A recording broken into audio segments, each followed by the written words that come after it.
नमस्कार दोस्तों, मैं राजकुमार मौर्य प्रखर इंडिया यूट्यूब मंच पे आपका स्वागत है। बहुत बड़ी खबर आ चुकी है समाजवादी पार्टी से।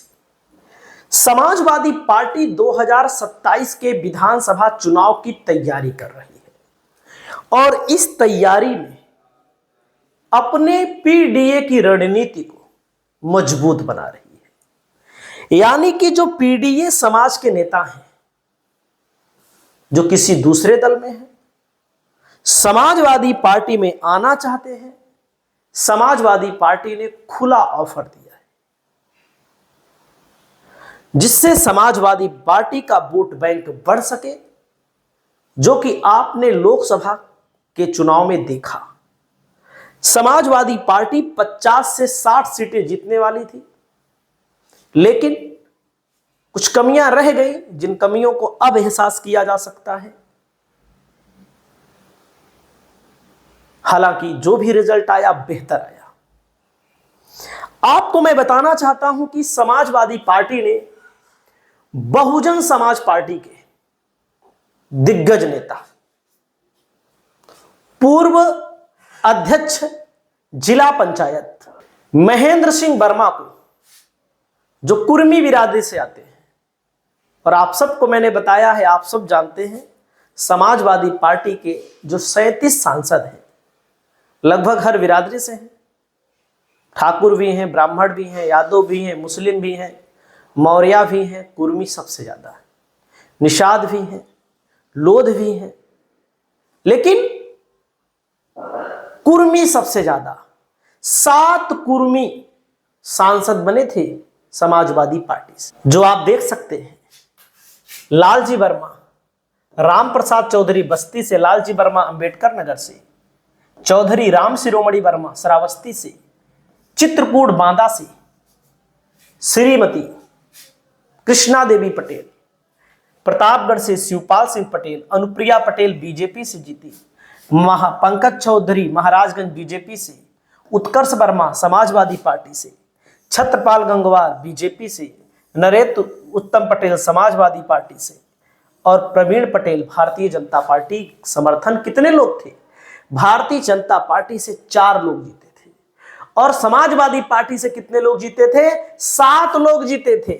और बीजेपी से जो लोग भी चुनाव जीते, शायद 37,000 वोटों से, अगर गलती ना कर रहे हो तो शायद 20,000 वोटों से लगभग, और शायद 30,000 वोटों से जब बसपा नहीं लड़ पाई, तब बसपा लड़ी होती तो हार जाते समाजवादी पार्टी, और शायद 4300 वोटों से।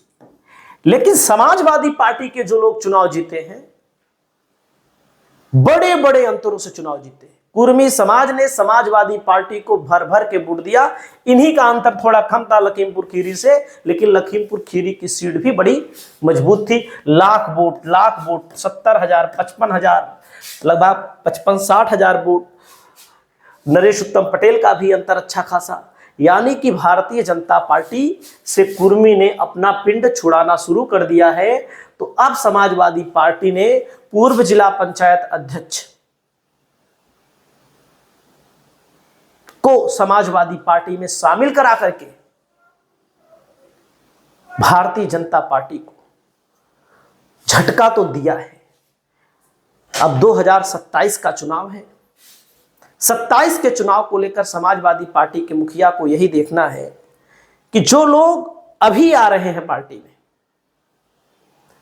या बसपा से आ रहे हैं तो ठीक है, बसपा वाले तो मान लीजिए कैडर वाले व्यक्ति हैं, वो रहेंगे। लेकिन जो भारतीय जनता पार्टी से लोग आते हैं, जो विधानसभा चुनाव के वक्त लोग आएंगे, जो निवर्तमान विधायक लोग आएंगे, तमाम लोगों का टिकट बीजेपी काटेगी, क्योंकि सबको पता है कि तमाम लोग चुनाव हार जाएंगे। तो समाजवादी पार्टी को होशियारी बरतनी है कि ऐसे लोगों को टिकट नहीं देना है जो लास्ट टाइम आपके साथ आ रहे हैं, चुनाव के 2 महीना 4 महीना। बहुजन समाज पार्टी के जो ज्यादातर नेता हैं वे समाजवादी पार्टी में ही शामिल हो रहे हैं। तो ऐसे नेताओं के पास वोट भी है, ऐसे नेताओं से लोग मिलते जुलते भी हैं, जो ज्यादा भौकाल नहीं करते हैं। वैसे तो दोस्तों मैं आपको दिखाना चाहूंगा और भी लोग शामिल हुए हैं। ऐसा ही नहीं है कि यही बदरुद्दीन राज्यसभा के अंदर वरिष्ठ अधिकारी रहे हैं। इन्होंने समाजवादी पार्टी का दामन थामा है और मैं आपको दिखाना चाहता हूं और लोगों के नाम मैं पढ़ करके आपको बताना चाहता हूं। महेंद्र सिंह वर्मा के अलावा कमलेश श्रीवास, राजा राम वर्मा बसपा छोड़कर, संतोष तिवारी, कृष्णानंद पांडे के अलावा सर्व श्री रोहित अवस्थी, हर्ष सोनकर, आर्यन सोनकर, आजाद अली, रीना गुप्ता, सुमित्रा विश्वकर्मा, शिवानी अवस्थी, ननकई अवस्थी, राज सोनकर छोटे नेता हैं, अपने इलाके में प्रभाव रखते हैं। ऐसा नहीं है कि एकदम से वैसे ही नाम लिख दिया गया है। उसके अलावा दोस्तों मैं आपको बताना चाहता हूं कि जो युवा लोकदल है, युवा लोकदल मतलब जयंत चौधरी के पार्टी के वसीम रजा, मैं आपको फोटो भी दिखाना चाहूंगा, मैंने फोटो भी रखी थी, फोटो भी आप देखिए। वसीम रजा जो समाजवादी पार्टी में शामिल हुए हैं और बहुत ही खासम खास जयंत चौधरी के, इन्होंने भारतीय जनता पार्टी आरएलडी का दामन छोड़ दिया। राष्ट्रीय अध्यक्ष युवा राष्ट्रीय लोकदल के थे और इनके बेहद खास व्यक्ति थे, मैं आपको फोटो के माध्यम से भी दिखाना चाहता हूं। और भारतीय जनता पार्टी देखो सरकार में तो है भाई, इससे कोई इग्नोर नहीं कर सकता, देख सकते हैं इनके फोटो, इनके पिताजी के साथ भी आपको मैं दिखा सकता हूं। फोटो से ही नहीं, फोटो तो कोई भी खिंचवा सकता है, लेकिन बड़े नेता रहे हैं। देखिए राष्ट्रीय अध्यक्ष रहे हैं युवा राष्ट्रीय लोकदल के। इस पर अखिलेश यादव ने क्या कहा, इसको भी सुनिएगा। इस अवसर पर अखिलेश यादव जी ने क्या कहा। अपने आप को काम करते हुए सीखे समझे ऐसे अनुभवी साथी को जोड़ करके हम समाजवादी पार्टी के लोग बहुत ही प्रसन्न हैं, खुश हैं। हम उनका बहुत बहुत धन्यवाद और उनके साथ जितने साथी आए हैं हम उन सब का स्वागत करते हैं, बधाई देते हैं। इनके आने से हमारी पार्टी, इन सभी साथियों के आने से हमारे दल, हमारी पार्टी को समय समय पर बहुत से लोगों को जोड़ने में, बहुत से लोगों की बातों को समझने में हमें बहुत ही सहयोग मिलेगा। इसलिए अपने साथी बदरुद्दीन खान साहब का बहुत बहुत स्वागत और बधाई देता हूं। समझ सकते हैं दोस्तों, ऐसे लोग जो वाकई में राजनीतिक स्तर पर, निचले स्तर पर काम करते हैं। बसपा के कैडर के जो नेता रहे हैं पहले भी, अब तो मान लीजिए नए नेता नहीं उत्पन्न हो पा रहे हैं, खास करके पीडीए समाज के नेता। बसपा के नेताओं के अंदर एक हुनर है कि उनके पास वोट बैंक है। और पीडीए को लेकर के, लेबर डे को लेकर के क्या कहा इन्होंने, और मैं बार बार कहना चाहूँगा किसी की सरकार है, लेबरों को लेकर के कुछ न कुछ व्यवस्था होनी चाहिए, खासकर दिहाड़ी मजदूर वर्ग के लोगों को लेकर के। और लेबर डे आज के दिन, आज का दिन भी बहुत महत्वपूर्ण है। 1 मई लेबर्स डे के नाम से जाना जाता है। आज के दिन पूरी दुनिया में लेबर डे के नाम से, और लेबर डे के उस पर सभी हम मजदूर भाइयों को बहुत बहुत बधाई और शुभकामनाएं देते हैं। तो समझ सकते हैं लेबरों की स्थिति सबसे खतरनाक है, सबसे बेकार है।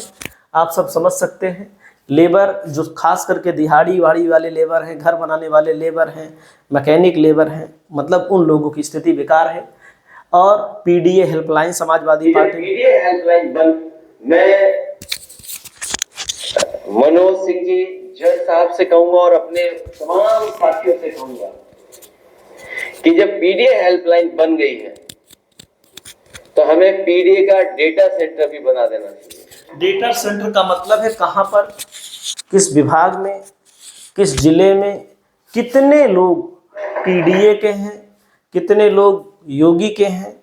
क्योंकि जब समाजवादी पार्टी की सरकार रही तो अखिलेश यादव को यादववाद के मकर जाल में फंसा करके भारतीय जनता पार्टी ने, नरेंद्र मोदी जी ने भी बोला था यादववाद, फंसाया, बदनाम किया, जो कि दंश समाजवादी पार्टी अभी भी चल रही है। तो पूर्व जिला पंचायत अध्यक्ष महेंद्र सिंह वर्मा जी को बहुत बहुत बधाई देते हैं। आपकी क्या राय है, आप लोग अपनी राय को बताएं। नमस्कार।